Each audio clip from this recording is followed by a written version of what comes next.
Hi guys, welcome back to my channel. My name is Jennifer, and if you are new here, thank you so much for clicking on this video. If you are not new here, thank you so much for returning. So since my skin decided to pretty much take a huge dump on me this week, I wanted to turn lemons into lemonade, I guess, as some people say, and make a hopefully what turns out to be quick little tutorial for you guys, and also make it super simple and as easy as I possibly can for beginners as well. So as you guys can see, it's basically pretty much on this side of my face that my skin decided to go absolutely berserk. I don't really know what's going on. It could be from wearing a mask. It could be hormones. It could be stress. I don't really know. And then on this side of my face, I just have like my normal hyperpigmentation from like acne's past, I guess you could say, and what I used to deal with from complexion issues before. So I'm going to walk you guys through how I do my foundation, my concealing, and what products I use as well. So if you haven't subscribed already, please do so you can join my family here on YouTube and give this video a huge thumbs up for me and hit that notification bell as well. And without further ado, let's jump right in. Okay, so I have you guys all nice and zoomed in, probably a little bit more than usual, just so you guys can see everything that's going on, all of the active breakouts that I have on this side, and then all of the hyperpigmentation that I have just kind of along my jawline and on my chin right here. So first let's talk about primers. So when you are dealing with texture on your skin, like I have here on this side, you want to make sure that you are first of all moisturizing the crap out of your skin using very, very good lotions, creams, whatever you prefer. Just make sure that it is very, very moisturizing. So I use, do I have one down here? Let me see. I use the First Aid Focus. I use the First Aid Beauty. I don't know why it's not focusing, but it's the Ultra Repair Cream Intense Hydration. I don't think this one is open yet. This one I haven't broke the seal on yet. But this is super, super hydrating. I really do recommend this one if you guys are in the market for a new moisturizer. It is even good for people suffering with eczema. It's safe for sensitive skin, and it's just so, so, so hydrating.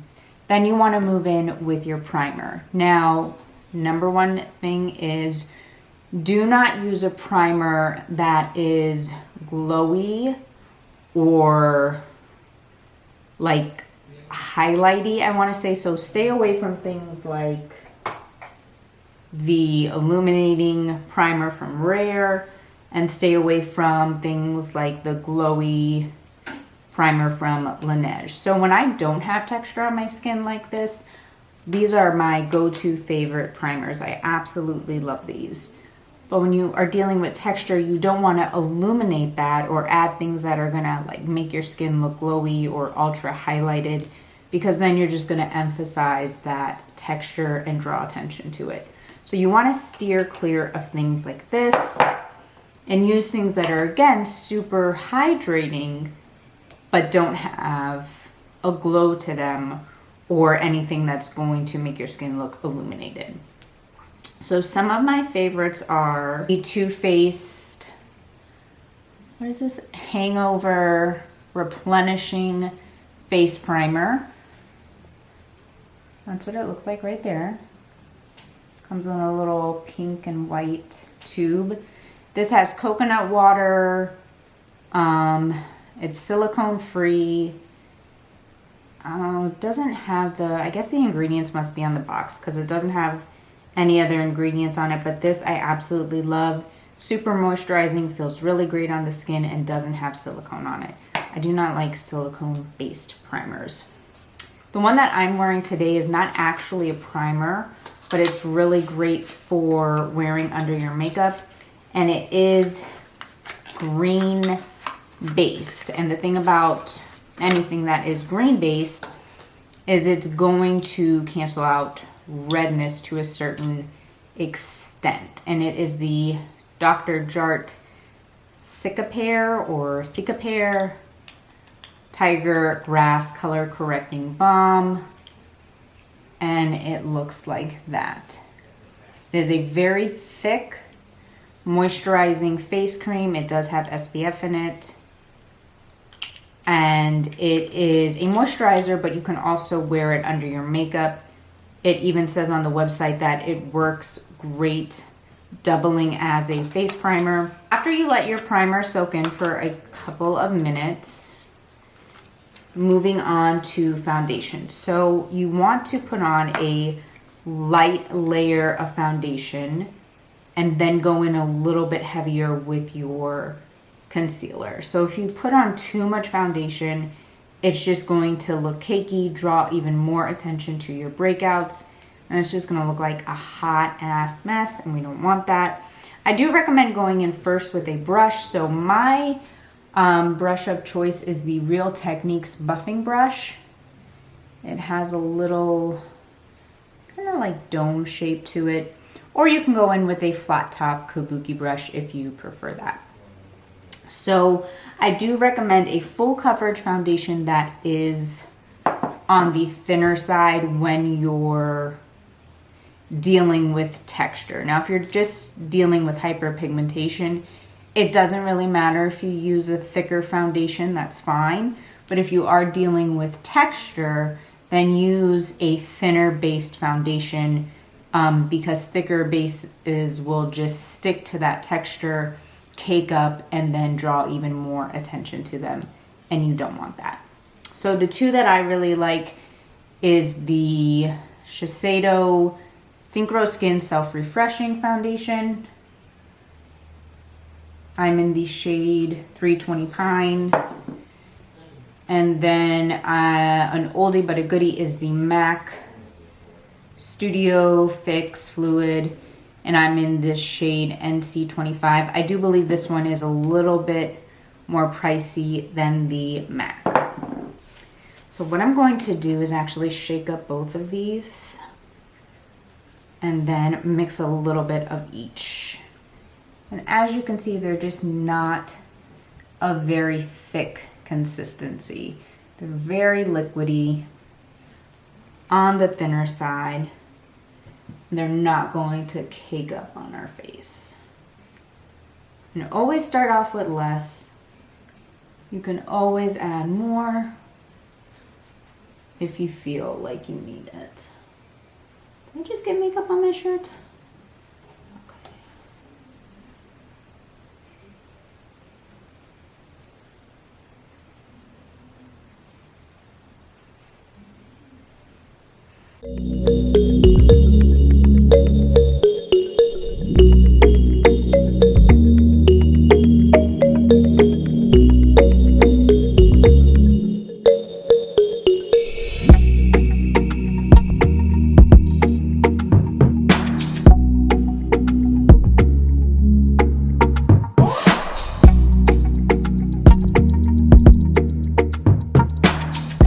That's as much as I'm going to cover with the foundation. As you can see, the breakouts are still peeking through, but I'm going to cover the rest of that with a concealer because again, I don't want to put so much foundation that it starts to look cakey on my face. So what I'm going to do is take a beauty blender now and just pounce that in all around just to make sure that we don't have any spots that are looking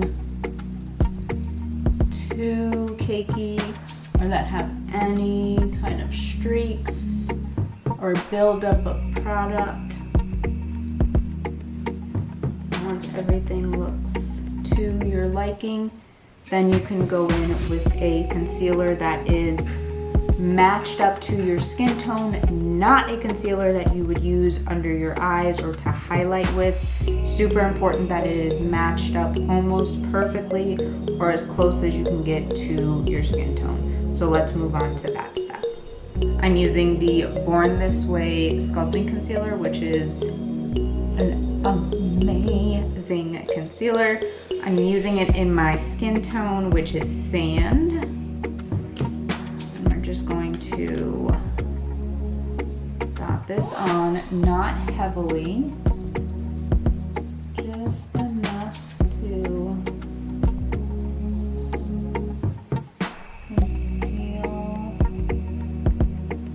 those elements.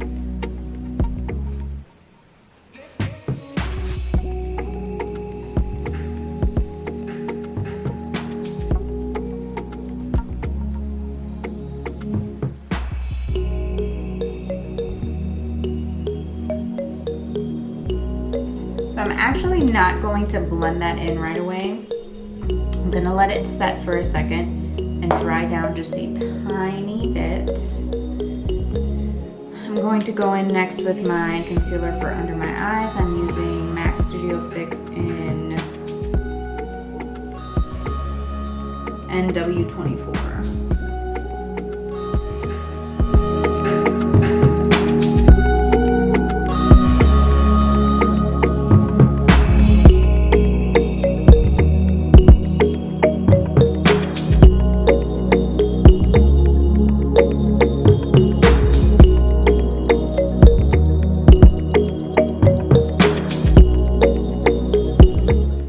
So we're going to go in and blend out the concealer on our spots. We're going to blend out mostly on the outside, but leave the coverage that's right on top of the blemish. So we're going to pat on the outside of the blemishes, but leave the coverage that's right on top of the blemish. So as you can see, I'm just pouncing right along the outside of the blemishes. And then this is where I have the hyperpigmentation. And I'm just barely applying any pressure as I pounce right along there. Now we're going to go in, blend the concealer under the eyes.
As you can see, I've highlighted the center of the face and under the eyes.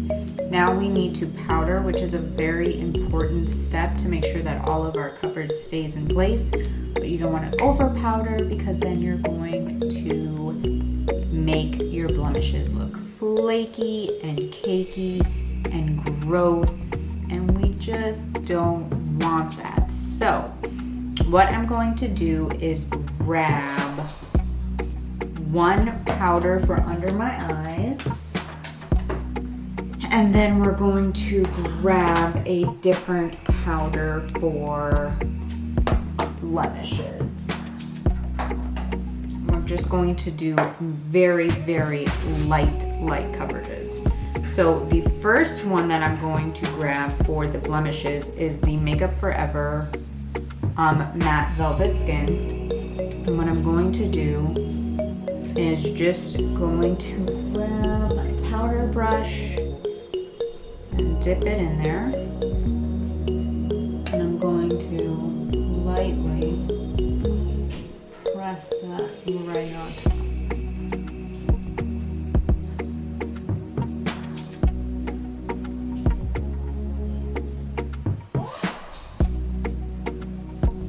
I'm using my Makeup Revolution powder here.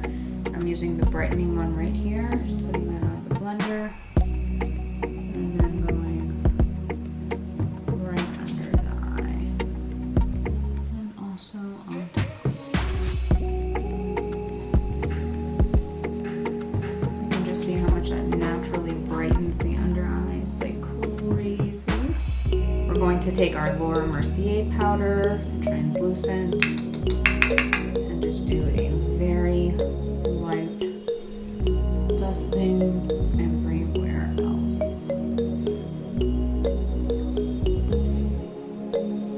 Okay, and this ensures that we have set everything. Nothing is going to budge, but we have not made our face look overly powdery or overly cakey in any way. And we are going to go in and set it with a makeup spray, a hydrating makeup spray that is, so that we can also set all of those powders to make it look even less powdery. So we are going in with the Tarte Miracle Mist setting spray. This is a very hydrating setting spray. It looks like this. Comes in this white bottle right here. Has a very fine mist, so it's not going to disturb your makeup at all, and it's going to take away any powdery look that it may have.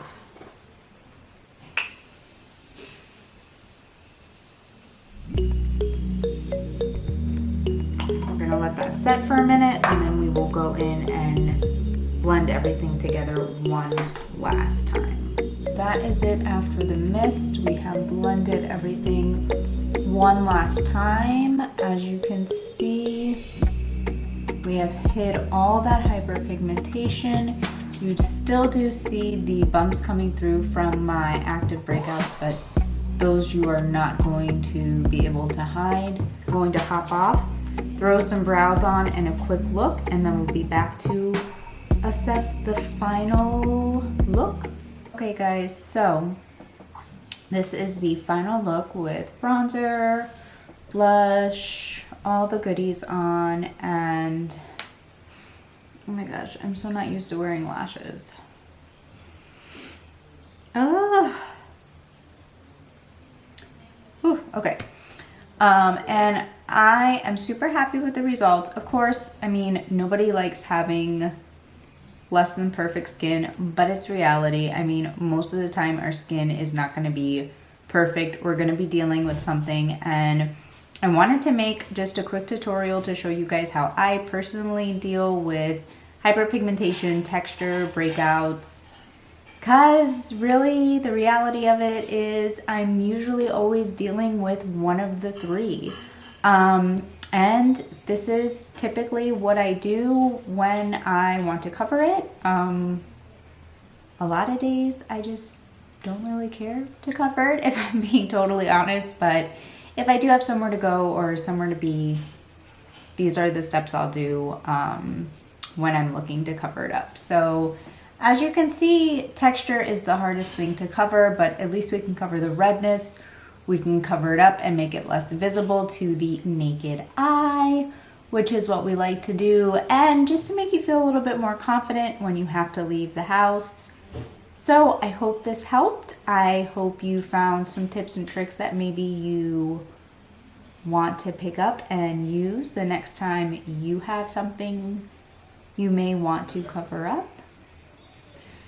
So, yeah, until the next one, remember that you are amazing and beautiful inside and out. And I love you all very, very much. So thank you for tuning in, and bye.